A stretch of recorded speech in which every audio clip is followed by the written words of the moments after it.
let me begin. It's a major story in the land today, and perhaps you have some views on what this means. We've seen this happen over and over again, change of guard in the top hierarchy of the Nigerian military. But this very one, what do you make of it? Right. No, I say I'm not an expert in these affairs, but I'll go by what the general said. I think the key point he made was that there's a tenure for these positions, and the tenure is 2 years. And when the tenure is not obeyed, it does demotivate people who are behind. And that was the general feeling he had, that it was a good decision made by the president. Whether it's to do with a coup rumor or other intelligence, I wouldn't know. So I'll just stay with the expert opinion offered by the general that this is a good thing because the service provisions say the office or whatever should be occupied for 2 years. So that will be my reaction. But when you see a man who's not got a lot of military background compared to some former president in Nigeria make this audacious move, especially when that kind of thing happens, it's bold, isn't it? And what kind of a message do you think this will send to the rank and file in the military? Well, it will send the rank and file that you have a president who is prepared to take tough decisions. And we know that the president always likes to take tough decisions, even though some of those decisions don't have consequential knock-on effects. So again, he has taken a tough decision because we know that President Buhari wasn't prepared to take tough decisions, and he allowed his military chiefs to stay far longer than they should have. So our president has again taken a tough one. But the big question would be, will this decision impact on the security situation in Nigeria? I think that's what we need to see. I mean, so there are those who will see these from different perspectives. One, as a survivor mode that the president has entered into and has activated. Because if there is a rumored coup, nobody, in fact, during the military era, rumor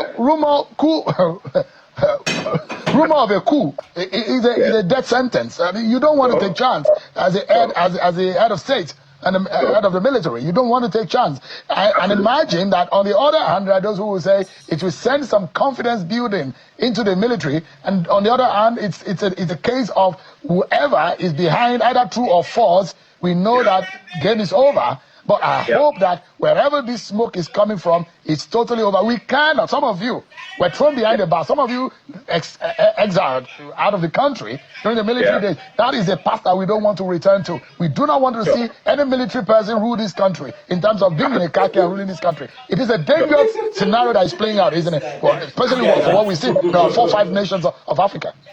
No, absolutely, absolutely. So if it is indeed true that there was a rumored coup and intelligence came to the president that there was this rumor, then I think he would be sensible to do exactly what he has done. It's only sensible to take a decision that would not impair the security of Nigeria. So whether it's a rumored coup or the 2-year example given by the retired general, the decision by the president has been taken. What we now need to see is the impact of the decision. We need to improve security, which is the problem. Is it going to make that radical, transformational change to the Nigerian situation? So all the killings around Nigeria will go down. If that happens, then I'll say kudos to the president. Mr. Agbakoba, my major reason for inviting you tonight is one policy document that you've taken time to draft. And you said that, according to that bold new policy document, you said that Nigeria's pathway to true transformation lies not in more economic tinkering, but in a total restructuring of power and governance. That document you titled "Devolution is the Solution."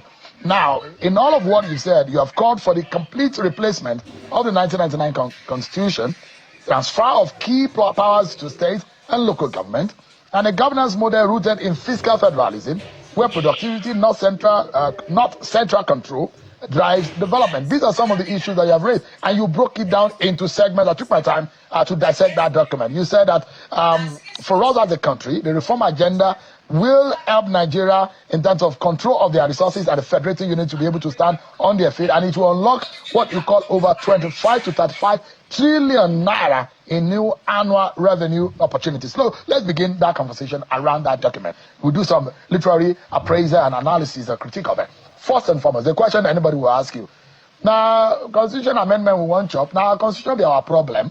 For those who cannot feed, for those who are having a hard time, they will say, now that won't be our problem. Mr. Agbakoba, that won't be our problem. I agree entirely. But also, we must confront the problem. I agree that People on the streets are going to say, how does that concern us? This seems like another academic discourse. But we must engage the issues. But before I do that, let me use this opportunity, because in your intro, you referred to Shawari and the travails he's going through today. So I wanted to use the opportunity to applaud him for what he's doing.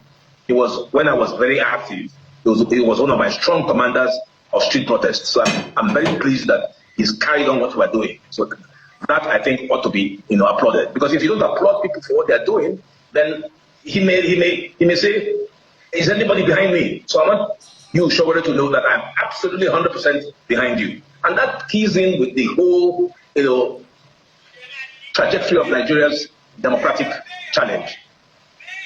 How can we have spent 25 years discussing constitutional amendments? That's my problem. And that's why we are in such a bad situation. And that's why I say the only way we can get to grips with Nigeria's problem is to look at the foundation of this country. So I liken Nigeria to a 50-story building, and we can see the architects have come to examine the building, and the engineers have said, unless you bring this building down, it's going to collapse. So that's what I think Nigeria will face as it goes along. Unless we say to ourselves, this constitution isn't working. Let's stop this hypocrisy. It's not working. No amount of amendments, shaving this one, changing that will make it work. And if you don't get the constitutional processes right, if you don't build the political foundation, put it in good order, you can never have economic prosperity. So this is the connection. And that's why we have 140 million very dispossessed and hungry Nigerians. So the thesis behind my policy paper is, let's fix the constitution. And we can only fix the constitution by looking at the nature of our federalism. It's too strong. Abuja is the competition. Everybody wants to be in Abuja because all the power is in Abuja. There's no power in my local government where I come from, in Onitsha. Nobody wants to be chairman of the local government of Onitsha. Everybody wants to be either governor or the president. The president has far too many powers. He can't exercise those powers effectively. And that's why we have these challenges. So my thesis is this.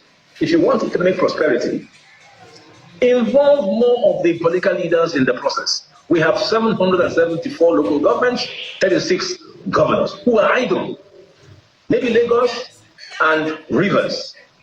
Maybe the other states are bankrupt. They depend on printed money from the central bank. They are absolutely fiscally deficit. They can't function. They have to come to Abuja every month to collect printed banknotes to go and pay their civil servants. What type of a country is this? What kind of a country is this? We've got to face the reality that this country is not working. And the only way to make it work is to devolve power from the center down to the states. Yeah. So you're speaking in a language that a lot of Nigerians should be itching to know how you will break down the solution.